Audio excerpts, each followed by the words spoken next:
So in this session, we are going to be starting our new project, which is a Model Magic marine scene. And as you can see, we are going to be using some painted paper of different sorts. We're going to be using a green marker, a pencil, glue, and obviously your scissors. So to start, you're going to need is a piece of painted paper. This is the paper that you'd already painted from our mosaic work. So you want to have the dark end at the bottom and lighter to the top. Doesn't matter. You're going to NCP the back. Now what we're going to do is we're going to choose a colored piece of paper that looks like this. Now these are going to be our rocks, if you noticed here in the corner. So all I'm going to do is I'm going to very quickly draw part of a rock shape. There we go.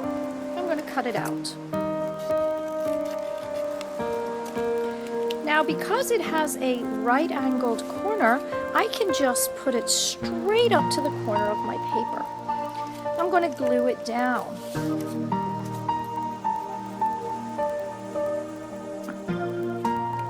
Like so.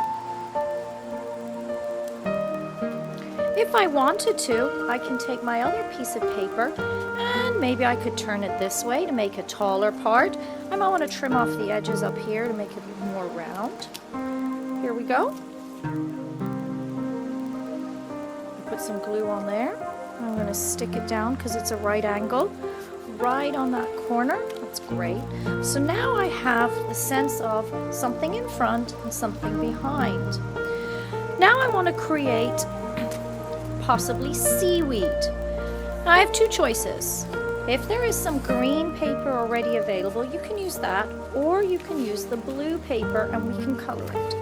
So if I was using the green paper, what I might decide is I look at the size and I think I don't need the whole thing. I'm just going to wiggle my scissors up the length of it, so it's a curve.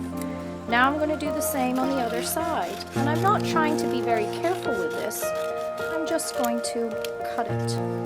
Now here's a piece of seaweed. This is kind of a thick piece of seaweed, so I don't need the whole thing. I have the top, and maybe my seaweed is behind my rock if I wanted to. So I could actually just cut it off a little bit down here, and I can glue it on this side, the opposite side, and then place it behind my rock and level it with the top of my work. So there's one piece of seaweed. I could also use the smaller piece and maybe make it look a little more seaweed-like, like so. And I could put it down the bottom if I wanted. I'll put some glue on that one and stick it down the bottom. Now I could also use the blue paper. Here's some I've cut already.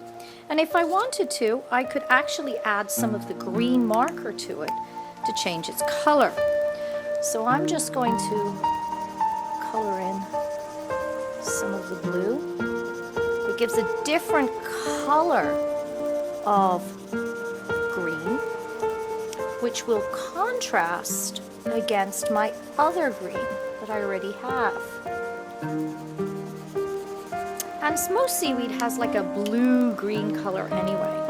So I'm going to chop that off and see how it looks. Where can I put it? Well, it's kind of big. So actually what I might do is make it a little bit skinnier. Like so. I'm actually going to put some glue on this one because I kind of like the shape. There we go. And I'm going to stick it near this one here. Like so. There's some seaweed there. And I have this extra piece here. So I'm actually going to have it go a little bit off my page as if it's going to, as if it's moving in the water. So I'm going to have that one tucked in there. So, I'm going to stick it down like that. And there we have it. Now your seaweed doesn't have to look like this. Your seaweed can be whatever shape you want. And in the next session, we'll be starting to create our actual sea creatures on top of our background.